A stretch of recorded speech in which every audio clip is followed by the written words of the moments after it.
សរសើរតាមទំនុកដំកើងដែលយើងនឹងសរសើរដំកើងព្រះតាមទំនុកដំកើងជាមួយគ្នាចា៎សូមឲ្យចិត្តយើងដែលជាកូនព្រះនោះបានសរសើរទ្រង់រាល់ថ្ងៃត្បិតព្រះដ៏ពិតនៃយើងជាព្រះដែលមានព្រះជន្មរស់នៅទ្រង់តូចឃើញនិងជ្រាបយល់ដឹងនៅដំណើរផ្លូវជីវិតរបស់យើងរាល់ពេលវេលាហើយទ្រង់សពប្រតិឲ្យយើងបានរៀនទុកចិត្តលើទ្រង់ក្នុងគ្រប់កលៈទេសៈនិងគ្រប់ពេលវេលាចូលយើងសរសើរដំកើង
ព្រះយេហូវ៉ាអើយ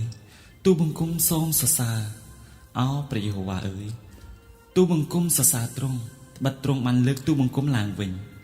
មិនបានបើកឲ្យពួកខ្មាំងសត្រូវមានសេចក្តីអំណរដោយឈ្នះទូបង្គំឡើយអោព្រះយេហូវ៉ាជាព្រះនៃទូបង្គំអើយទូបង្គំបានអំពាវនាវដល់ទ្រង់ហើយទ្រង់បានប្រោសឲ្យទូបង្គំបានជាព្រះយេហូវ៉ាអើយទ្រង់បាននាំប្រលឹងទូបង្គំឡើងរួចពីស្ថានខំប្រលឹងមនុស្សស្លាប់ទ្រង់បានប្រោសឲ្យទូបង្គំរស់នៅដើម្បីកុំឲ្យទូបង្គំចុះទៅក្នុងរណ្ដាយឡើយអោពួកអ្នកបរិសុទ្ធរបស់ទ្រង់អើយចូលច្រៀងសរសើរដល់ព្រះយេហូវ៉ាចុះចូលអរព្រះគុណដែលនឹកចាំពីសេចក្តីបរិសុទ្ធនៃទ្រង់ត្បិតសេចក្តីខ្ញាល់របស់ទ្រង់នៅតែមួយផ្លែតទេតែព្រះគុណនៃទ្រង់នោះនៅអស់មួយជីវិតវិញទឹកភ្នែកនឹងមាននៅជាប់អស់មួយយប់ក៏បានតែព្រឹកឡើងគង់នឹងមានសេចក្តីអំណរឡើងដែរចំណែកខាងទូបង្គំបានពោលក្នុងគ្រានៃសេចក្តីចម្រើនរបស់ទូបង្គំថាទូបង្គំមិនត្រូវរង្គើឡើយត្បិតអោព្រះយេហូវ៉ាអើយទ្រង់បានតាំងភ្នំនៃទូបង្គំឡើងឲ្យមាំមួនដោយព្រះគុណទ្រង់ការទ្រង់បានលាក់ព្រះភ័ក្ត្រទៅនោះទូបង្គំមានសេចក្តីតក់ស្លុតតែអោព្រះយេហូវ៉ាអើយទូបង្គំបានអំពាវនាវដល់ទ្រង់គឺទូបង្គំបានទូអង្វរដល់ព្រះយេហូវ៉ាថាតើមានប្រយោជន៍អ្វីដែលទ្រង់កំចាយឈាមទូបង្គំហើយឲ្យទូបង្គំចុះទៅក្នុងរណ្ដាយនោះតើធូលីដីនឹងសរសើរដល់ទ្រង់ដែរឬតើនឹងនិទានពីសេចក្តីស្មោះត្រង់របស់ទ្រង់ឬទេអោព្រះយេហូវ៉ាអើយសូមទ្រង់ស្ដាប់ហើយប្រោះមេត្តាដល់ទូបង្គំអោព្រះយេហូវ៉ាអើយសូមទ្រង់ធ្វើជាអ្នកជំនួយដល់ទូបង្គំផងនោះទ្រង់បានផ្លាស់ការយំសោករបស់ទូបង្គំឲ្យទៅជាសេចក្តីត្រេកអរទៅវិញទ្រង់បានផ្លាស់សម្ពុតសម្រាប់កាន់ទុកចេញអោទូបង្គំបានស្លៀកពាក់សេចក្តីអំណរឡើងដើម្បីឲ្យចិត្តទូបង្គំបានជឿនសរសើរដល់ទ្រង់ឥតនៅស្ងៀមឡើយអោព្រះយេហូវ៉ាជាព្រះនៃទូបង្គំអើយទូបង្គំនឹងអរព្រះគុណដល់ទ្រង់ជាដរាបទៅ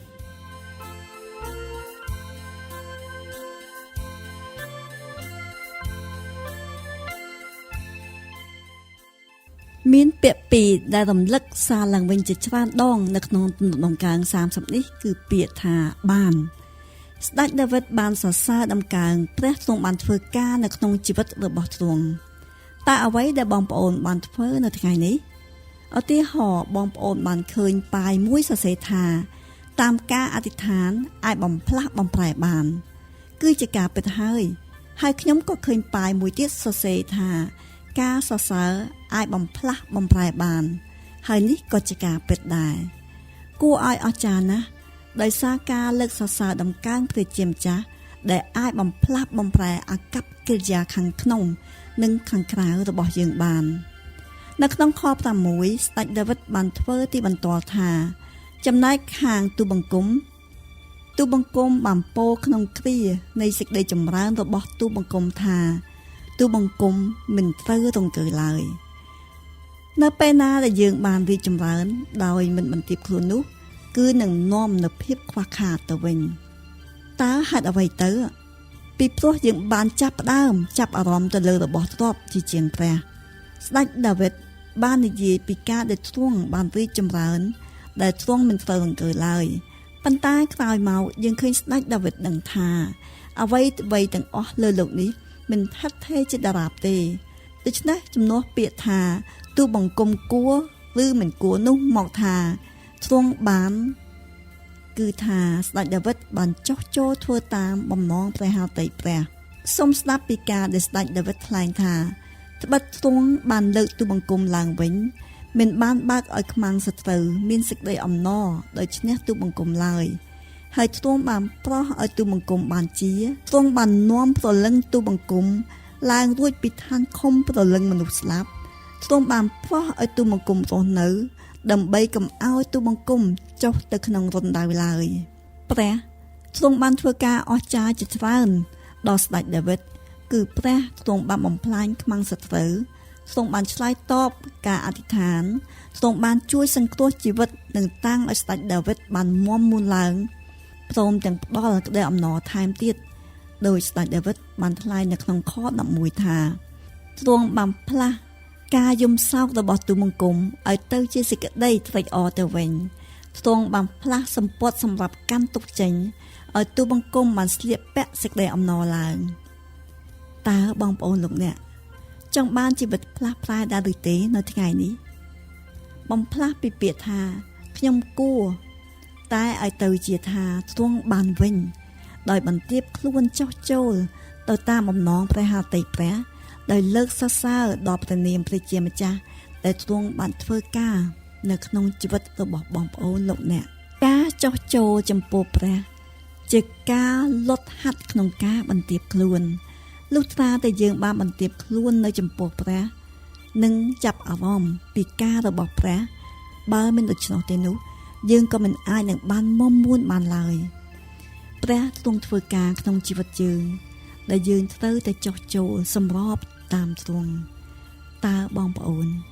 ចុះចូលចំពោះព្រះជាម្ចាស់ហើយនៅបើមិនតន់ទេនោះសូមបន្ទាបខ្លួនចំពោះទ្រង់ដើម្បីទុកឲ្យទ្រង់បានបំផ្លាស់បំប្រែជីវិតរបស់បងប្អូនលោកអ្នកចុះចូលយើងលើកសរសើរដំណើរព្រះនាមព្រះជាម្ចាស់